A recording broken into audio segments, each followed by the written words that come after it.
Alright, today I'm going to review the Android head unit, so let's just get started. This is going to be a cold boot. Let's give you a good idea of how long it will take to boot from cold.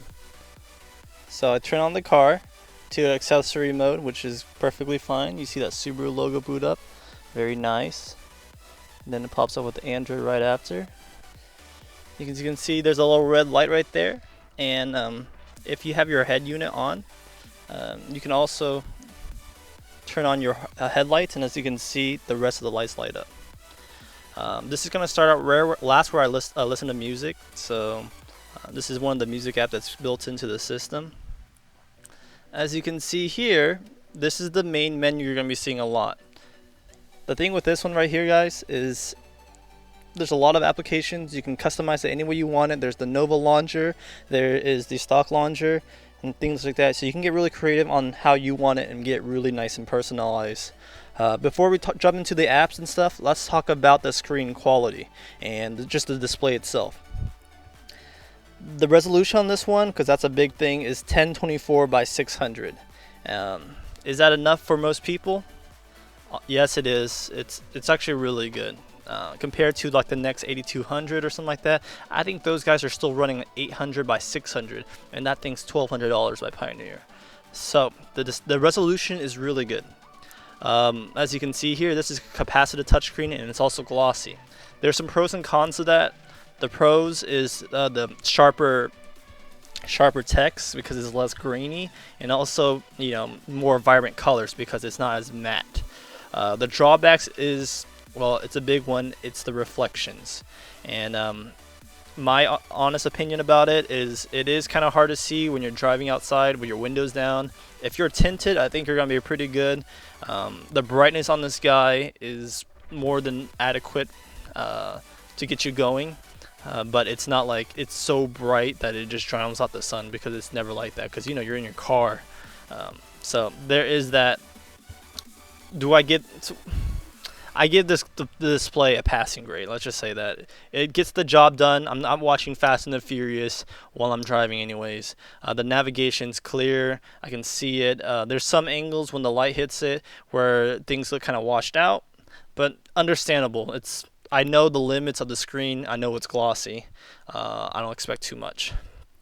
So the screen is really good. Alright, so let's jump in next to the applications. We'll start out with the radio. So the radio is, it looks like this right here. You can set whatever presets you want. So my main station, I live in California, Sacramento, so boom, boom.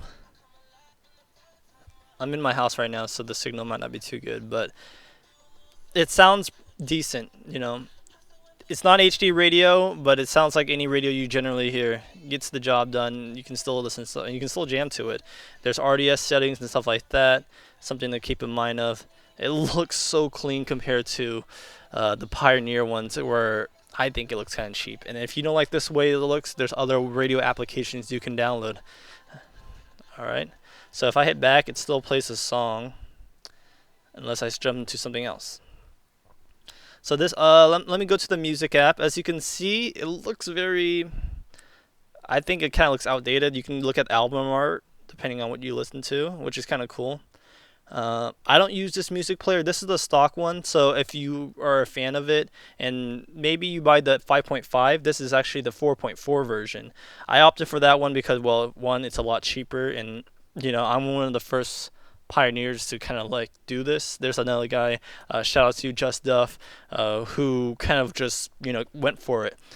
For Harman Kardon, I think I'm the first guy, and it's very it was quite something, I tell you. So the music app I use is AudioVision. So if you guys want to download that, that's the beauty of Android. I can't stress that enough. Android, you can download whatever you want.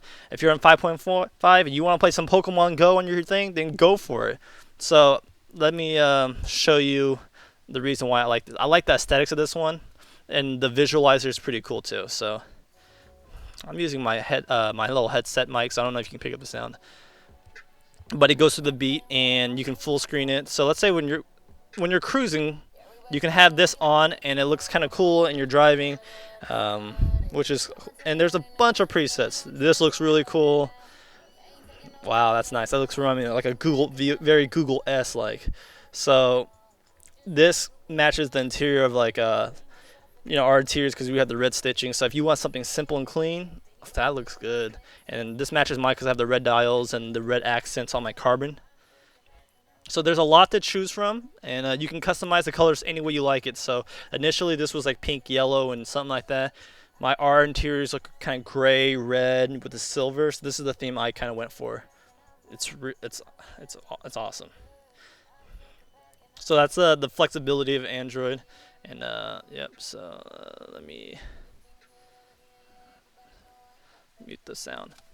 All right. So next, let's go to the navigation. It's navigation on this one compared to the Harman Kardon. You can download Google Maps offline maps if that's something you want to do. This is really cool. I haven't really messed with it too much, but I'm talking about like speed-wise and everything. It is actually pretty responsive. Coming from my other head unit, the Harman Kardon, where you can't really pinch to zoom like this. I mean, this is such a big leap. Does it compare to my S7? Actually, it gets the job done. The S7 is has its faults too. So you got a bunch of icons, and what I like about this GPS unit, initially I was like, no, I'm just gonna go straight to Google Maps, and that's what I'm familiar with. But this is actually something I plan on use. I'm not gonna use Google Maps. Maybe download TomTom to check it out. It shows speed limits, so when you're driving, it says, hey, you're going 70 to 65. You can turn that alert off, of course, but it's really awesome, guys. So I think you guys would really appreciate something like that. So the GPS, that's a win for me. And there's two GPSs. There's the iGo, and there's also the one we looked at. It was like Sigic. And here's my app drawer right here. Moving on to the next thing, let's just show the main apps right here. There's the video player. It's decent. I wouldn't say it's the best one with the features. Maybe download like a VLC player or something like that. But it gets the job done. I know I'm saying that a lot, but it's good enough kind of thing. You can have your SD card right here to put on all your videos and music. This is 8 gigs. It came initially. I have Kung Pao in here and Fast and the Furious, so just as a test. So this movie's hilarious. But yeah. What you can do too is this head unit is capable with I have the USB and I also have the aux working on this. So if you're like, hey, what about all the armrest features? Under the armrest there's a USB and stuff like that. You can still have that capability, so you don't have to worry about that. All right, so moving on, let's go to the settings. With my particular unit, remember there's the 5.1. And there is the 4.4. 4.4 is Kit Kat. 5.1, I believe, is Lollipop. 4.4 actually runs a little bit faster. So if you want speed, then you go for that. If you want more applications and stuff like that, you might want to go with 5.1. So here it is right here. Let me see. So you got home, sound, display, everything that you generally find on an Android. This about the tablet is running a quad-core 4.4. Yeah, so that's good. Moving on, my friends. There's the Bluetooth. So I don't really explain that. But phone, it works with your phone, and it works with if you play music through Bluetooth. The CAN system is the system with the Android settings. So let's hop into that. You can have the beeps on if you're a fan of the beeping sound. I turn it off. Virtual buttons, so there's a little like virtual joystick here. So there's the home. Mostly, all that stuff is actually right here, so you can turn that off. Remember the volume, default volume. Remember the sources where you last left off, outside temperature. For your 2016 folks, you can also have the camera in here, or you can add maybe another camera in the front or the rear. So here's all your settings for that. And then there's about too. So more about the settings. Navigation, so when you hit the navigation button, what do you want it to run? I have on Sigic right now. Splash is, what do you want to rock? Subaru's default. I don't think you really need anything else, unless you're big on that Honda. Steering wheel controls, all the steering wheel controls for me work. Um, for some reason, I don't know if it's the wiring, but I can only wire up to 4, and on my car there's 6 buttons. So keep that in mind. The reason why is that if I map, let's say, the phone call one to the phone call button, oh, actually it works now. So sometimes it's weird, like it works now. So this is all the stuff that you need to get it started. Um, cool. The password for mine is 1234, and I'll give you additional settings. The default app, when you turn it on, sleep time. So when you turn off your car and you turn it back on, let's say you're at Starbucks or something like that, then your head unit instantly pops up. Agreement, car brand, gain, so you can set how loud individual sources are, which is nice. Upgrade, so if you want to upgrade your OS, your MCU, and MPEG. So yeah, that's the initial thing. There's the browser and stuff like that, of course. You can download Google Chrome. I have no problem surfing through this stuff. So let's type in John Nguyen Vincent. That's my alright, touchscreen feels good. A lot better than Resistance. So you can see kind of like my photos I took. Oh, there's my flicker right there. Let's go. Let's see how fast it responds. This is off my Wi-Fi at my house. So I noticed that the wireless bands on this, the Wi-Fi bands antennas aren't super strong. I can't even see them, so they're probably internal. If you have a hotspot in your car, I don't think you'll run any issues because I'm in the garage and the router's upstairs. So yeah, the picture quality, it's all right with me. This is a freaking head unit. It's better than most head units I see around. So, and you can see it's pretty responsive. There's my S2K. YouTube works. And let me show you another application. It's called the Easy Connect. So if you buy the adapter AE64, shout out to you, David Carter, for kind of helping me out. You can have your phone mirrored to this bad boy right here. So this is my S7. Oh, and then we see the first glitch. So whenever I run this app or I plug in my thing, it says gallery stopped working. But let's go to Easy Connect. You can hook it through Wi-Fi or USB. And I think this is a really neat feature. It's gonna mirror the display, and it also runs the Android driving mode. Yeah, so you can start doing this. Let's hop into more other stuff. So this is my home screen right here. I can go to oh damn, my battery died. So let me show you some other settings on my USB. Little mirror link thing going on right here. So let's start with Instagram. So this is my Instagram right here. Let's go to my WRX one. So you can use your touchscreen to view your thing. So let's say, oh yeah, this guy's cool Android unit, like that. Oh, comment, no problem. So that is a feature you can use, and it's either or. As you can see, the screen quality this is an S7. It looks a lot better than this. Not a lot. I would say the blacks are richer and stuff like that.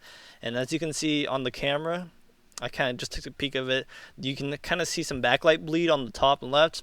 You can't really notice in real life.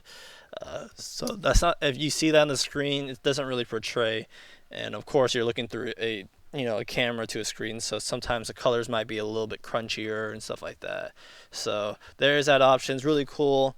I don't know, I mean, I guess if you want to do some like open maps or something like that, it's something and have maps straight from your phone, so that way you're not hot spotting anything. There's that option, and it looks sharp. So I mean, you can't really complain about that. But yeah, there's that feature. You can do it through on Android or iPhone. So Android also has a Wi-Fi feature too, so you can do it debug through wireless. All right, so that's pretty much the basic walkthrough. I mean, of course, I can talk about the audio next. Let me maybe talk about the audio. I know a lot of people are going to be wondering how I'm going to do this install and how I got to work with my particular unit, and I'll probably get into depth with that later. But the music sounds good. It's comparable to what I had on the original head unit. It's not. I'm not going to say it's better. It might be the same or worse. And that could be a reason because even if you install an aftermarket head unit with this guy, you might run into issues with because how the Harman Kardon amp works, the sound quality, you can't control the subwoofer, and that's if you install like a Nex unit from Pioneer or a Kenwood. You're gonna lose that subwoofer. It's just gonna be another speaker, so keep that in mind. Okay.